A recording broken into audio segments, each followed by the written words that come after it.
जय हिंद everyone, welcome to my channel The Nations Radar. Last video में मैंने आपको 2 पॉइंट्स बताए थे कि why China is not a reliable partner. आज हम लास्ट के जो 3 पॉइंट्स है वो डिस्कस करेंगे इस पार्ट में। ये जो पूरा होल टॉपिक था why China is not reliable partner, ये इसको मैंने 2 वीडियोस में डिवाइड किया हुआ है, पार्ट 1 एंड पार्ट 2। अगर आप पार्ट 1 नहीं देखे हैं तो प्लीज मेरे चैनल पे जाके देखिए और मैं पार्ट 1 का लिंक भी डिस्क्रिप्शन में डाल दूंगा। चलिए स्टार्ट करते हैं। हम थर्ड टॉपिक में ये बात करेंगे कि चाइना का जो सपोर्ट है पाकिस्तान के लिए और चाइना पाकिस्तान इकोनॉमिक कॉरिडोर है, इस पे क्या क्या प्रॉब्लम्स है इंडिया को, इस पे हम ये बात करेंगे। देख सकते हैं पहलगाम की एक फोटो है जहाँ पे 22 अप्रैल 2025 जहाँ पे टीआरएफ जो द रेजिस्टेंस फोर्स जो कि एक ऑफशूट है, एक पार्ट है किसका, लश्कर ए तैयबा का, जो कि एक टेरर ऑर्गेनाइजेशन है। इन्होंने एक पहलगाम टेररिस्ट अटैक किया था जहाँ पे 28 इंडियंस को मार दिया गया था उनके वाइफ और बच्चों के सामने। बहुत ही दुखद घटना थी ये, और इसके रिस्पॉन्स में इंडिया ने ऑपरेशन सिंदूर लॉन्च किया था। जैसे कि आपको मालूम है, हमने ऑपरेशन सिंदूर के अंडर 9 टेरर कैंप्स इन पाकिस्तान हमने डिस्ट्रॉय किए थे। सो इस ऑपरेशन के दौरान चाइना का बहुत ही ज्यादा इनडायरेक्ट सपोर्ट आया था पाकिस्तान के लिए। ये आप देख सकते हैं, ये हमारे deputy chief of army staff हैं और ये लेफ्टिनेंट जनरल राहुल सिंह।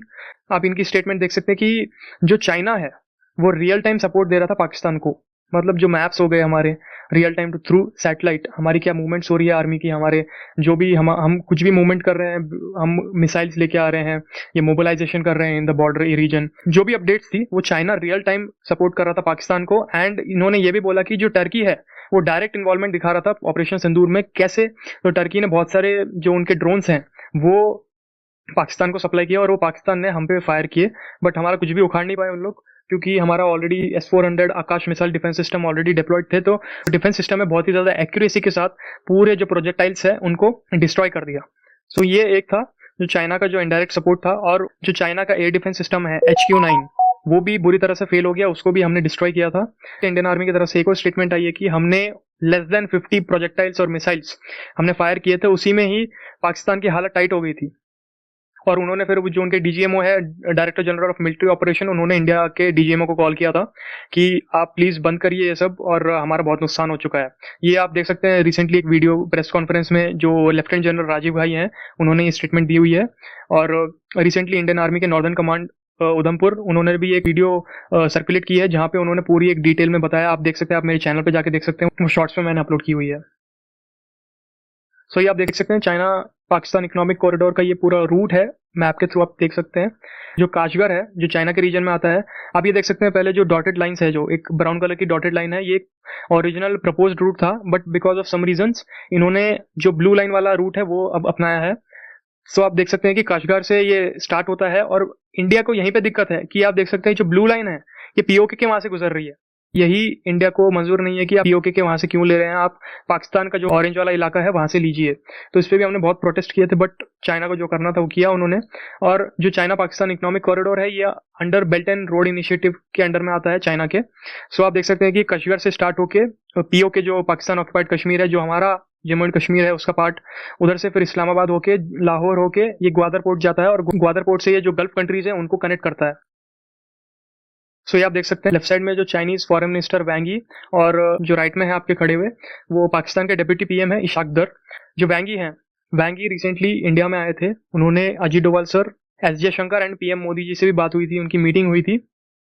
सो उसके बाद इंडिया के विजिट के बाद डायरेक्ट वो पाकिस्तान गए। पाकिस्तान से जो उनके डेप्यूटी पीएम है इशाक दर, उनको उठाया और ये सीधा चले गए अफगानिस्तान के काबुल में। काबुल में इनका 6th China Afghanistan Pakistan meet हुआ था, जहां पे प्रपोजल रखा कि ये सीपैक जो है, चाइना पाकिस्तान इकोनॉमिक कॉरिडोर जो है, वो एक्सटेंड करना चाहते हैं।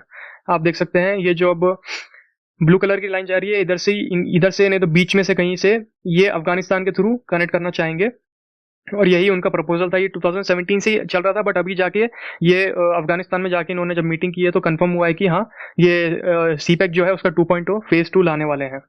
सो ये बहुत ही ज्यादा आपत्तिजनक बात है इंडिया के लिए, बिकॉज ये एक तो पहले पीओके से जा रहा है, और हमें इसी बात का दुख है, हमें इसी बात का गुस्सा है कि ये जो सीपैक है पीओके के वहां से जा रहा है, जो कि इंडिया का पार्ट है। सो फोर्थ हम आते हैं चाइना पाकिस्तान बांग्लादेश नेक्सस। अब ये जब से शेख हसीना को निकाला गया बांग्लादेश से, और मोहम्मद यूनुस जब से पीएम का सीट, जो कि टेम्परेरी पीएम, नहीं तो कुछ भी बोल सकते हैं उसको, टेम्परेरी पीएम का सीट पे बैठे हुए हैं वो, तो ये डिस्कस करेंगे हम इसमें।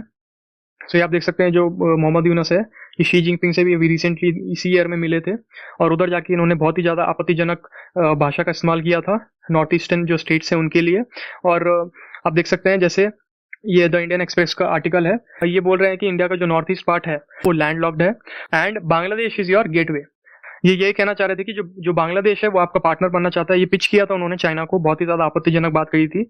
इन्होंने बोल दिया था कि नॉर्थ ईस्ट जो है वो लैंड लॉक्ड है और आप सीधा हमसे जो है ट्रेड करिए, हमसे, हम बे ऑफ बंगाल के रक्षक हैं, हम गेटवे हैं टू बे ऑफ बंगाल करके।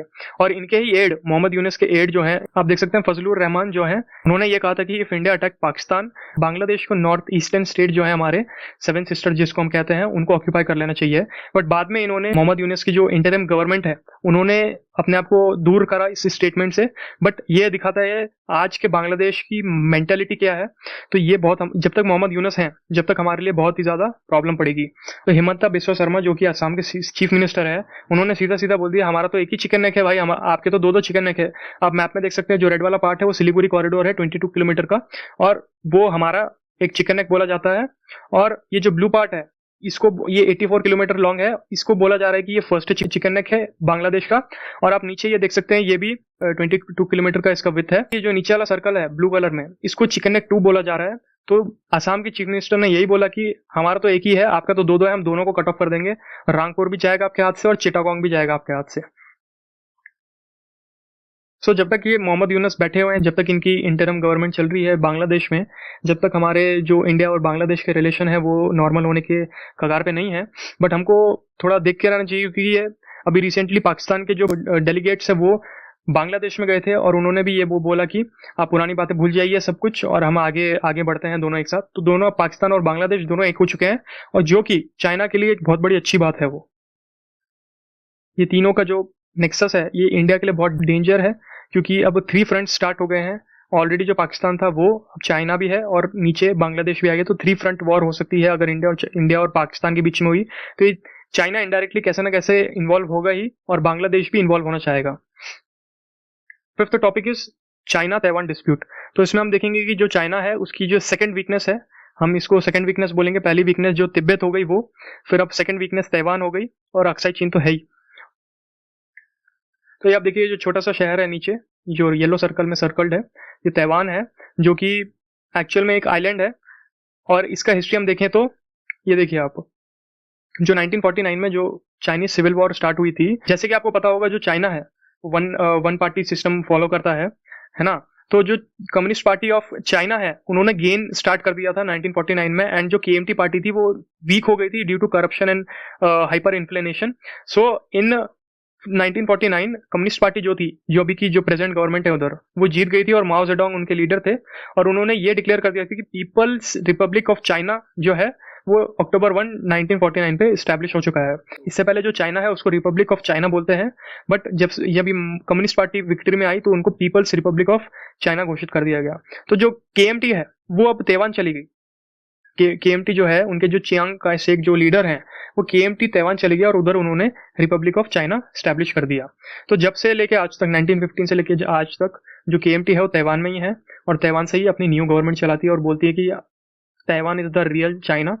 और चाइना बोलता है कि नहीं, जो अभी का मेनलैंड चाइना है वही रियल चाइना है, और जो ताइवान है, ताइवान भी ये पार्ट है चाइना का। ताइवान है, उन्होंने रेफ्यूज किया है कि नहीं, हम चाइना के साथ मर्ज नहीं होना चाहते, हम है रियल चाइना।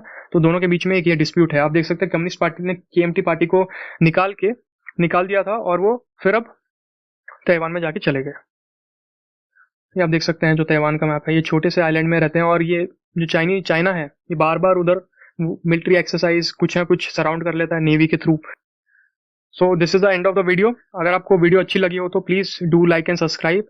एंड लास्ट में आप सबसे एक सवाल है कि which country will be hosting the Quad summit 2025। आपके ऑप्शंस हैं A Australia, B India, C Japan, D New Zealand. इसका आंसर आप प्लीज कमेंट करिए in the comment section. And that's all for today. If you found the video informative, then do like and subscribe to my channel, The Nation's Radar.